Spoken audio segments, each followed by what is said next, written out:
नमस्कार, आप देख रहे हैं बिग बुलेटिन और आपके साथ में विजेंद्र सोलंकी। पिछले कई वक्त से, कुछ दिनों से कहें, देश की सेना पर राजनीति हो रही है और राजनीतिक स्तर इतना गंदा हो चला है कि यूपी में सपा के नेता आजम खान ने दिखा दिया। लेकिन क्या सेना के नाम पर राजनीति सही है? क्या अब सेना का इस्तेमाल राजनीति करने के लिए किया जाएगा? और क्या सेना के बारे में कुछ भी बोलने की किसी को भी स्वतंत्रता है? ये वो सवाल हैं जिनके जवाब जब राजस्थान में देवस्थान मंत्री राजकुमार रिढ़वा से मांगे गए तो सीधे सीधे कहा गया कि ऐसे नेताओं की बोटी बोटी कर देनी चाहिए, वो भी 5 मिनट के अंदर। कोई केस भी नहीं चलना चाहिए। इस दौरान मंत्री ने जमकर अभद्र भाषा का इस्तेमाल भी किया। तो क्या एक देवस्थान मंत्री को ऐसी भाषा का इस्तेमाल करना चाहिए? और अगर कानून लाएगा तो कौन लाएगा? बात इसी मुद्दे पर, लेकिन उससे पहले ये रिपोर्ट देखिए। सेना के अपमान पर भड़के रिढ़वा, बोलते बोलते दिया आपा गवा, अभद्र भाषा का किया इस्तेमाल, मंत्री के कैसे बोल।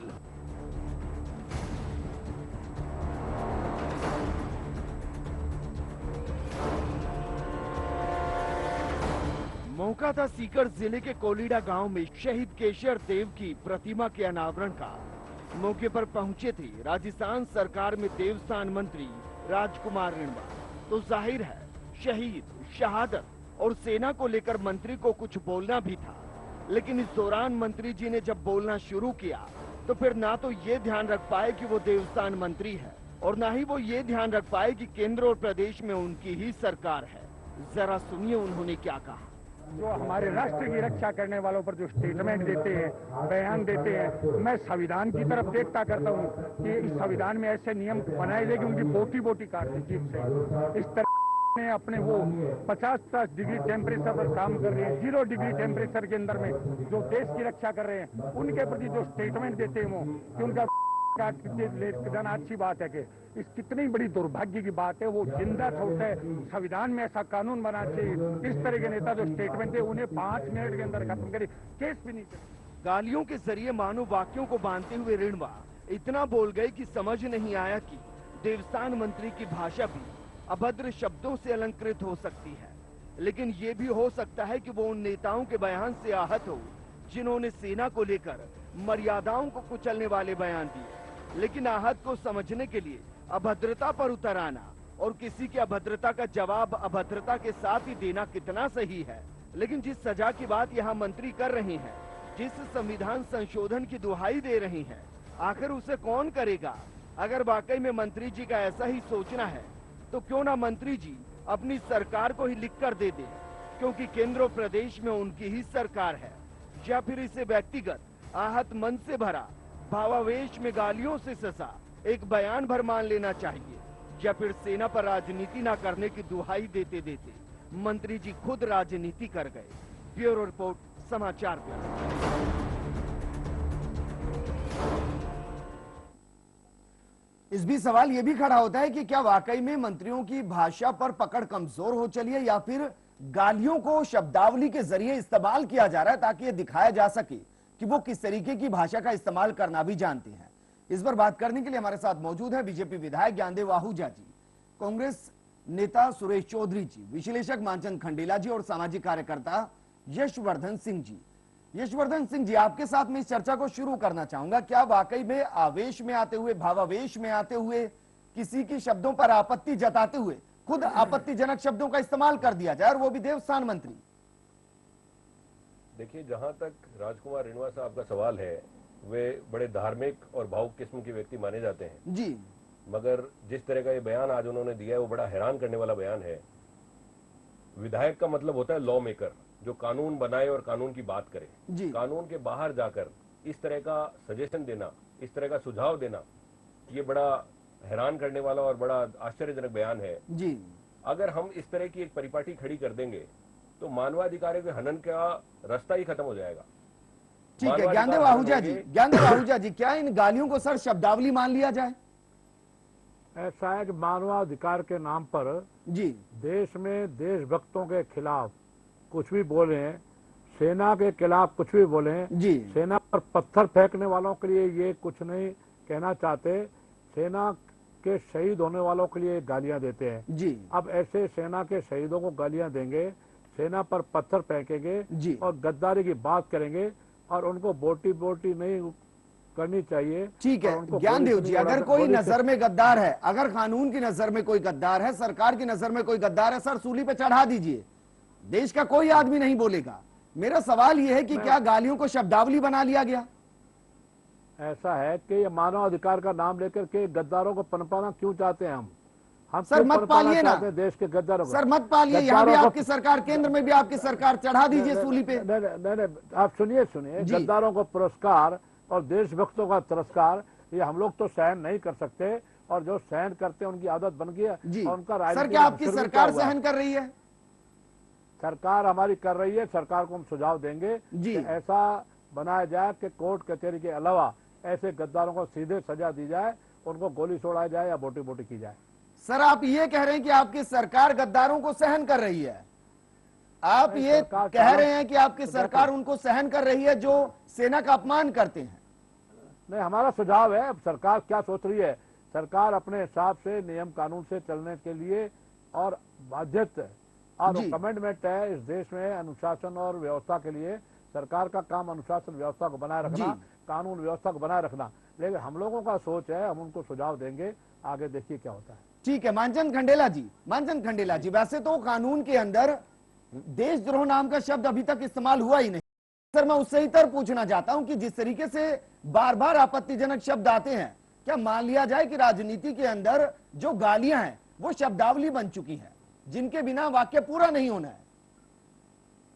देखिए, मैं ये कहना चाह रहा हूं, जो दानव प्रवृत्ति के विधायक हैं, जो मानवाधिकारों के हनन को जो है वो वास्तव में हथियार बनाना चाह रहे हैं, मैं समझ रहा हूं कि वो गद्दार हैं देश के, वो राष्ट्र के गद्दार हैं, समाज के गद्दार हैं, जनतंत्र के गद्दार हैं और सारी समाज के गद्दार हैं। ऐसे गद्दारों को वास्तव में जैसे ही उन्होंने कहा, मैं कह रहा हूं चौराहे पे पकड़कर और जूते मारने चाहिए। जी जूते खाएंगे आप लोग, आप पूछेंगे, आप पूछेंगे, आप मार खाएंगे, आप मार खाएंगे, आप मार खाएंगे, मार खाएंगे, बात बकवास करते हो। ज्ञानदेव जी रुकिए जरा, मानचंद खंडेला जी रुकिए जरा, मानचंद खंडेला जी रुकिए जरा please sir, Manchand Khandela ji please रुकिए।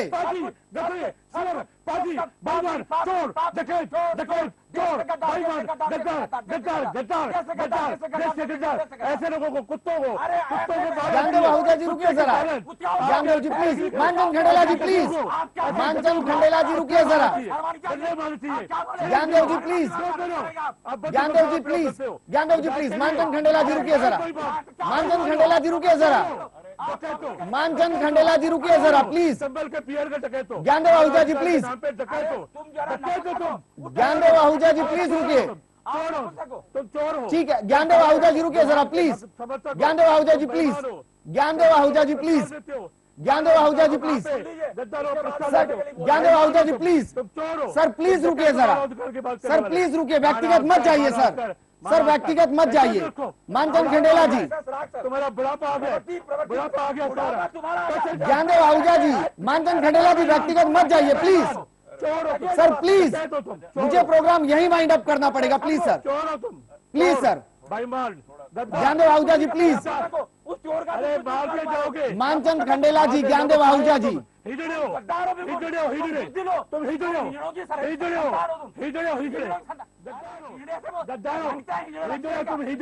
मानचंद खंडेला जी रुकिए जरा please sir, Gyandev Ahuja ji please रुकिए सर, प्लीज रुकिए सर, प्लीज दोनों रुकिए sir, please sir, please.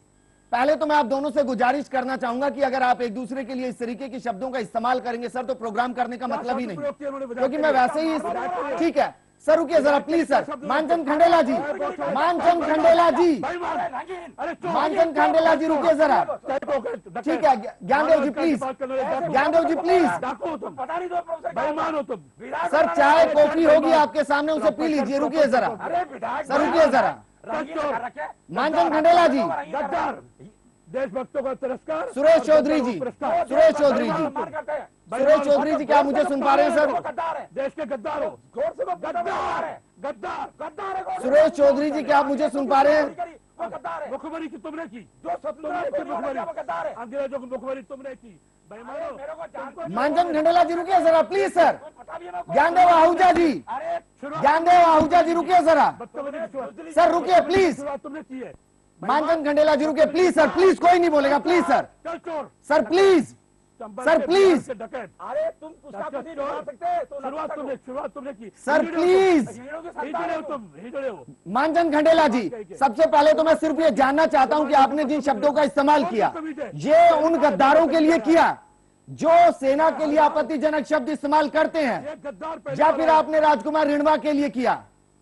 Manchand Khandela जी, क्या कह रहे थे बेईमान, चोर कहीं के, गद्दार कहीं के बोले नहीं, क्या गद्दार सर, गौर से बोले नहीं, कंबल के डकैत, तुमको देश ने ठुकरा दिया, तुमको देश ने ठुकरा दिया, मानवाधिकार की बात करने वाले, तुमको देश ने ठुकरा दिया। सर वापस मैं आपके पास आऊंगा। सुरेश चौधरी जी, मुझे लगता है कि इससे बुरा कुछ नहीं हो सकता कि अब शब्दों को लेकर प्रोग्राम किया जाए और अब शब्दों को लेकर इतना घमासान यहां हो जाए कि अब शब्द पर ही उतर आए। आप खो देते हो, गद्दारों को पुरस्कार देते हो। विजेंद्र जी, मैं एक कहना चाहूंगा कि एक तो आपके चैनल के माध्यम से हम एक मंत्री जी के शब्दों की शब्दावली को सुन रहे थे और उसके बाद में मेरे पड़ोस में विधायक जी के शब्दों की शब्दावली को मैं सीधा सुन रहा हूँ। शुरुआत इन्होंने की है, प्रोफेसर बनते हैं। विधायक जी को ये पता होना चाहिए कि इस देश में कानून कहाँ बनता है, हम बनाते हैं कानून, प्रदेश का कानून हम बनाते हैं कानून बनता है। इनको ये क्या है कि इनकी जो मानसिक स्थिति है विधायक जी की, वो हमेशा ही अभद्र भाषा का प्रयोग शुरुआत नहीं की, उन्होंने शुरुआत की। सर व्यक्तिगत मत जाइए सर प्लीज, व्यक्तिगत मत जाइए, मेरा सीधा सा सवाल है आपसे। मैंने अभद्र भाषा की शुरुआत नहीं की। ये वो विधायक हैं जो गुंडों के रूप में गोरक्षकों को शरण देते हैं, यहाँ चरित्र का पाठ पढ़ते हैं। आप ज्ञानदेव आहूजा जी, आप इस प्रदेश के विधायक हैं, आप इस देश का कानून बनाते हैं, आप इस प्रदेश की विधानसभा में बैठते हैं। आज भाजपा की सरकार है केंद्र में, आपको लगता है कि इस देश का कानून गड़बड़ है तो बदल लो जी, इस देश की धाराएं गलत हैं तो बदल लो, बदल देंगे, इस प्रदेश में कानून बदल दो जी। लेकिन अहंकार मत करो। तुम अहंकार, जनता के प्रतिनिधि तुमको हो, ने साफ कर दिया। आप जनता के प्रतिनिधि हैं। जनता ने 5 साल के लिए आपको चुना है, उसमें आपके 15 महीने बचे हैं। ठीक है, इतना बड़ा अहंकार नहीं करो। आप फिर आएंगे हम लोग, आप आएंगे, 4 बार जीता हूं, आप आएंगे। ठीक है सर, राजस्थान की तो परिपाटी रही है कि सरकारें बदलती रही हैं। ज्ञानदेव आहूजा जी, ज्ञानदेव आहूजा जी, सर मेरा सवाल यही था कि मंत्री साहब ने जो कहा, बात कर रहे हैं ज्ञानदेव आहूजा जी, मंत्री साहब ने जो कहा कि ऐसा कानून आना चाहिए कि ऐसे गद्दारों को 5 मिनट में बोटी बोटी कर दी जाए, मामला भी दर्ज ना हो, तो सर कानून कौन लाएगा? आप अपने कानून के विशेषज्ञ बताते हो जी। क्या हम आपकी बात सुन रहे हैं? इसका मतलब आपके बाजुओं में ताकत ज्यादा है। अगर बाजू अमान है तो इसका ये स्थानीय चैनल नहीं है। आप चैनल का दुरुपयोग कर रहे हैं। नहीं, हम कोई दुरुपयोग नहीं कर रहे हैं। हम आपकी भाषा का जवाब दे रहे हैं। जाइए प्लीज, आपको समाज के देखिए, मैंने नहीं कानून और कायदे की गरिमा में रहना पड़ेगा। सुरेश जी प्लीज रुक जाइए, भाषा पे कंट्रोल रहना करना ठीक है। सुरेश जी रुकिए जरा प्लीज सर। आदमी से कैसे सुरेश जी, सर सुरेश जी आपने जो सवाल खड़ा किया है उसका जवाब मैं ले लूं? कोई शुरुआत नहीं की। सुरेश जी क्या कह दिया, ऐसे शुरुआत कर दी, इन्होंने आप इनके ऊपर चढ़ गए। यशवर्धन सिंह जी, नहीं, यशवर्धन सिंह जी क्या मुझे सुन पा रहे हैं सर? आप बहस कराए तो ऐसी बहस कराए कि यशवर्धन सिंह जी क्या मुझे सुन पा रहे हैं? सर कोई सुनने को तैयार ही नहीं है। बदमाशों को यानी बुलाए, सुरेश चौधरी जी, बदमाशों को, मानवाधिकार की बात करने वाले। Gyandev Ahuja ji, Gyandev Ahuja ji, Gyandev Ahuja ji please sir, Gyandev Ahuja ji please व्यक्तिगत मत होइए। यशवर्धन जी क्या मतलब, क्या वाकई में राजनीतिक स्तर ये हो चला है राजस्थान में? नहीं, आप ये यशवर्धन सिंह जी, विजेंद्र जी एक विधायक है, एक विधायक है। सर मुझे अफसोस के साथ यहाँ पर कहना पड़ रहा है कि तीनों में से कोई मर्यादाओं को नहीं समझ रहा है, तीनों ही मर्यादाओं को नहीं समझ रहे हैं। गुंडाइज्म प्रोफेसर ने बोला, गुंडागर्दी तुमने की, विजेंद्र जी शुरुआत प्रोफेसर ने की, मैंने नहीं की। तुम कह रहे हो ठीक है यशवर्धन सिंह जी बोलिए। सीखो, तुम्हारा स्तर फिर वही बात है। अरे सर नीचे होगा तुम्हारा, जनता ने ठुकरा दिया तुम्हारे को। इनको ठुकरा दिया होगा, मेरा तो मैं ठोकर मारता हूँ सबको। आपको भी, मैं तो ठोकर आप जिस विचारधारा के हो ना, मानदेव जी रुक जाइए। गुंडा कर दिए, कम्युनिस्ट हो, कम्युनिस्ट हो, कम्युनिस्ट हो। ये विचारधारा को प्रदेश की जनता को वाकई में आज देखना चाहिए कि बाकी हमारे जो प्रदेश के नेता हैं वो जुबान को लेकर किस तरीके से असंयम है। यशवर्धन सिंह जी, बदतमीजी नहीं की, मैंने जी। मानव अधिकार के लिए कहा, इन्होंने गालियां दी, बाहर का, इन्होंने गालियां दी मेरे को। मैं आपको भारत के बाहर का एक उदाहरण देकर बता देता हूँ कि जी। सारी स्थिति क्या होने वाली है। जियाउल हक ने पाकिस्तान में ईश निंदा का एक कानून लागू किया। ईश निंदा के कानून में यदि कोई भी धार्मिक पुस्तक को फाड़ता है या उसका अपमान करता है तो उसको पकड़कर फांसी दी जाती है। आप ये देखिए, उस कानून का इतना मिसयूज हो रहा है आज पाकिस्तान में कि मेरी और आपकी अगर लड़ाई है तो मैं आपके घर में धार्मिक पुस्तक को फाड़कर फेंक दूंगा, आपको पुलिस पकड़ेगी, भीड़ आपको घेर लेगी। अगर भीड़ से बचकर आप पुलिस थाने चले गए तो आपको कानून फांसी की सजा दे देगा। और ये सारा का सारा मामला पर्सनल दुश्मनियों को सेटल करने के लिए काम में लिया जाता है। इस तरह के कानून की अगर हम कल्पना भी करते हैं तो मैं आपको विश्वास दिलाता हूं कि जगह जगह दंगे होंगे, जिससे दुश्मनी होगी उस पर आरोप लगाएगा और आरोप लगाकर उसको मारने का रास्ता खोल दिया जाएगा। ये पूरी की पूरी जिस तरीके से लॉलेसनेस हो जाएगी कानून। लेकिन यशवर्धन जी मेरा सवाल फिर वही है कि जब देशद्रोह नाम की कानून में कोई चीज है ही नहीं, कोई आरोप ही नहीं, तो फिर कार्रवाई क्या करेंगे साहब? उसके लिए सेटल्ड लॉ है, 124A है जी, उसमें पूरी चीजें वो राजद्रोह वो पूरी चीज एस्टेब्लिश करता है। देशद्रोह जैसे आप यानी आप किसी भी तरीके से आप किसी भी इंसान को कैसे हक दे सकते हैं कि कानून की एजेंसी से बाहर वो किसी आदमी के टुकड़े कर दे और उस पर केस भी नहीं चले?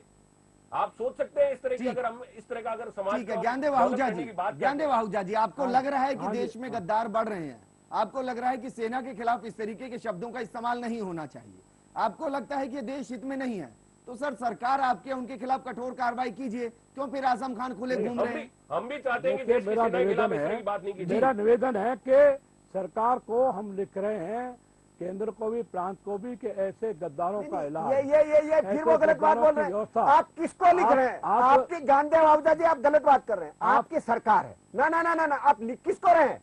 आपकी केंद्र में सरकार, आपकी प्रदेश में सरकार, कश्मीर में आपकी समर्थित सरकार, आप सेना को पत्थर मरवा रहे हैं, समर्थन आपके समर्थन में सरकार चल रही है, सेना मार रही है। नहीं आतंकवादियों मार रही है सेना।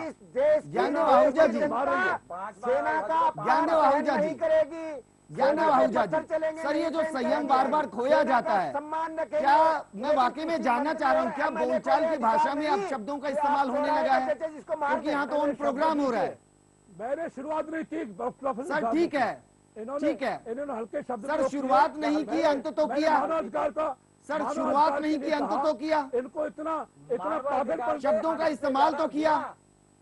पाखंड कुछ नहीं है। मैंने कुछ नहीं कहा, मैंने मानवाधिकार वालों को कहा जी, आप मानवाधिकार के वालों को देश के गद्दारों को पुरस्कार नहीं देना चाहिए। मैंने सभ्य शब्द कहे, लेकिन सरकार आपकी सर कार्रवाई तो आप ही करेंगे। समर्थित सरकार है।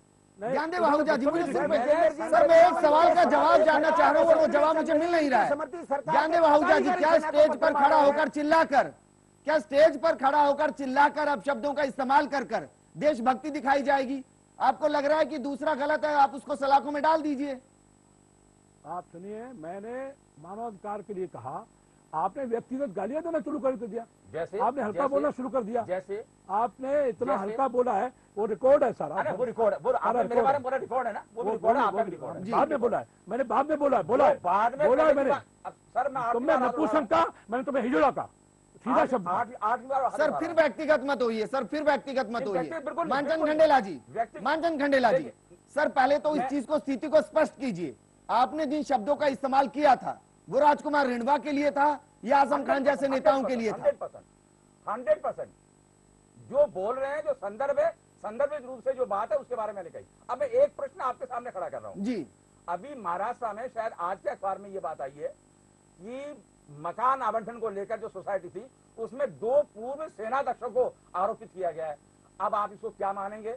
उनका अपमान मानेंगे या उन पर आप शब्दों का उपयोग किया हमने ये बात मानेंगे, या हम ये कहेंगे चाहे कोई भी कल्प्रिट हो, ये जनतंत्र है, यानी नीचे जो नागरिक है वो और ऊपर सांसद है वो बराबर है कानून के सामने। क्या उनके ऊपर कार्रवाई होनी चाहिए, कठोरतम कार्रवाई होनी चाहिए? अगर मैं कह रहा हूं पूर्व सेनाध्यक्षों के बारे में 2 जो कि बीजेपी की सरकार में जो वास्तव में सर जो गलत है उसको कार्रवाई कीजिए ना, इसका मतलब ये तो नहीं कि आप पूरी सेना के लिए आप कुछ भी कहेंगे। तो अब उसको आप क्या मानेंगे? अब इसको कौन सा शब्द मानेंगे? और रेणुमा जी अगर ये कहेंगे तो मैं इसका प्रतिवाद करूंगा, विरोध करूंगा, तो आप मेरे को लांछित करेंगे, मेरे को हिंसा कहेंगे। अगर मैं जानना चाहता हूँ राजकुमार रिंडवा ने क्या कहा? पहले आपने मानचंद खंडेला जी, मानचंद खंडेला जी, मानचंद खंडेला जी, राजकुमार रिंडवा ने क्या कहा सर? जरा बताइए क्या कहा? उन्होंने ये कहा कि जो राष्ट्रवाद के मामले में या सैनिकों के मामले जो आप शब्दों का उपयोग करते हैं उनको बोटी बोटी उनको 5 मिनट में समाप्त कर देना चाहिए और ये संविधान में संशोधन होना चाहिए। अब मैं प्रति प्रश्न कर रहा हूँ आपसे, संविधान में संशोधन कौन करेगा? पार्लियामेंट करेगी। पार्लियामेंट में आज कौन है? आप हैं। उनको निवेदन या प्रतिवेदन या जो भी सुझाव। सर मेरा आपसे सवाल, आप मुझे बताइए, जो सरहद की सुरक्षा के लिए, हमारी और आपकी सुरक्षा के लिए वहां पर खड़े हैं, 0 डिग्री टेम्परेचर में खड़े हैं, 60 डिग्री टेम्परेचर के अंदर खड़े हैं, उनका क्या कसूर कि उनके लिए राजनीति के तौर पर अब शब्दों का इस्तेमाल किया जाए? जो कर रहे हैं वो बिल्कुल कंडेमनेबल है जी, वो बिल्कुल सैल्यूट करने लायक हैं। वो -50 डिग्री में भी काम कर रहे हैं, इसलिए वो सिंहों की रक्षा कर रहे हैं, इसलिए हम यहाँ पर बोलने लायक हैं। मैं उनको सैल्यूट करता हूँ। मैं उनका और उनका जो अपमान करे उनके खिलाफ, सुनिए उनका जो अपमान करे उनके खिलाफ देखिए उनके कठोर से कठोर कार्रवाई होनी चाहिए। अगर वही तो राजकुमार रिणवा ने कहा। मैं कह रहा हूँ ऐसे लोगों को तुरंत फांसी पे चढ़ा देना चाहिए। सर वही तो राजकुमार रिणवा ने कहा, फिर आप विरोध किसका कर रहे हैं? मैं उनका देखिए मेरा समझिए, मानचंद खंडेला जी, फिर विरोध किसका कर रहे हैं आप? वही राजकुमार रिणवा ने कहा। कर रहा हूँ इस तरह के शब्दों का उपयोग किया जी, मैं उसको प्रतिवाद के रूप में शुरुआत आपने की जी, शुरुआत आपने व्यंग के रूप में आपसे कहना सर वही तो मैं जानना चाह रहा हूँ मानचंद खंडेला जी, अगर राजकुमार रिणवा ने अपशब्दों का इस्तेमाल किया, उसको लेकर हम डिबेट करने बैठे, आपने भी अपशब्दों का इस्तेमाल किया, विधायक ज्ञानदेव आहूजा ने भी अपशब्दों का इस्तेमाल किया, फिर मैं जानना चाहता हूं कि आप में और रिणवा जी में अंतर क्या है और आप उन पर टिप्पणी कैसे करें? अंतर नहीं है, मैं क्षमा याचना करता हूं, खत्म जी। लेकिन सवाल है कि जो देशभक्त हैं सर अच्छा लगा, सर वाकई में अच्छा लगा। ज्ञानदेव आहूजा जी, ज्ञानदेव आहूजा जी, सबसे पहले तो सर मैं यही जानना चाहूंगा कि जिन शब्दों का आपने इस्तेमाल किया ऑन प्रोग्राम, क्या उसके लिए आप क्षमा मांगेंगे? प्रदेश की जनता से क्षमा मांगेंगे सर? ज्ञानदेव आहूजा जी, मैं जैनी आदमी हूँ, मैं ज्ञानदेव आहूजा जी, मानचंद खंडेला जी क्षमा मांग चुके हैं। मैं रियलाइज करता हूँ जी, इन्होंने मुझे नपुंसक कहा, आपने क्या कहा जी, उसके बाद मैंने कहा जी, इन्होंने कम से कम 50 शब्द गुलाब, तब मैंने सर उन्होंने माफी मांग ली है, बता देंगे ना, मानचंद खंडेला जी ने माफी मांग ली है, क्या माफी मांग रहे हैं? हमारे संस्कार में ऐसा है कि जैनी है या और किसी को आर्ट करना हमारा बिल्कुल। मैं आपसे ज्यादा जैनी हूँ, संध्या से पहले खाना खाता हूँ, मैं चमड़े के जूते नहीं पहनता सर, मैं चांदी लगा करके मिठाई। ज्ञानदेव आहूजा जी, मेरे पास वक्त कम है सर, क्या जो शब्द आपने इस्तेमाल किए वो सही लगते हैं?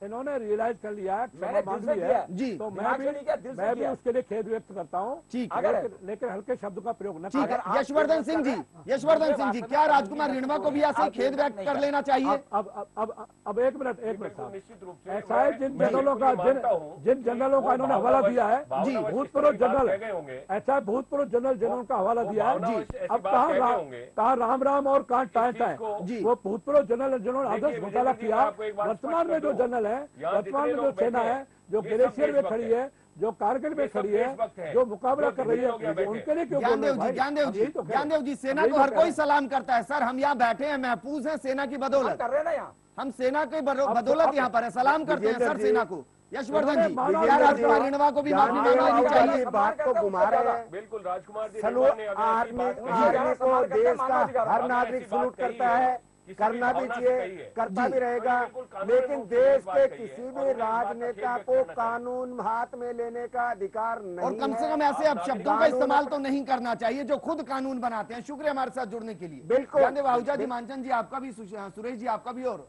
यशवर्धन जी आपका भी शुक्रिया चर्चा में शामिल होने के लिए। क्या वाकई में प्रदेश के अंदर राजनेताओं के भाषण में या वाक्यों के अंदर अपशब्दों का इस्तेमाल होने लगा और उसके लिए माफी भी नहीं मांगी जाएगी? और इन सबके बीच में सबसे बड़ा सवाल यह है कि क्या सेना को लेकर राजनीति होती रहेगी? बी बुलेटिन में आज के लिए फिलहाल इतना ही, नमस्कार।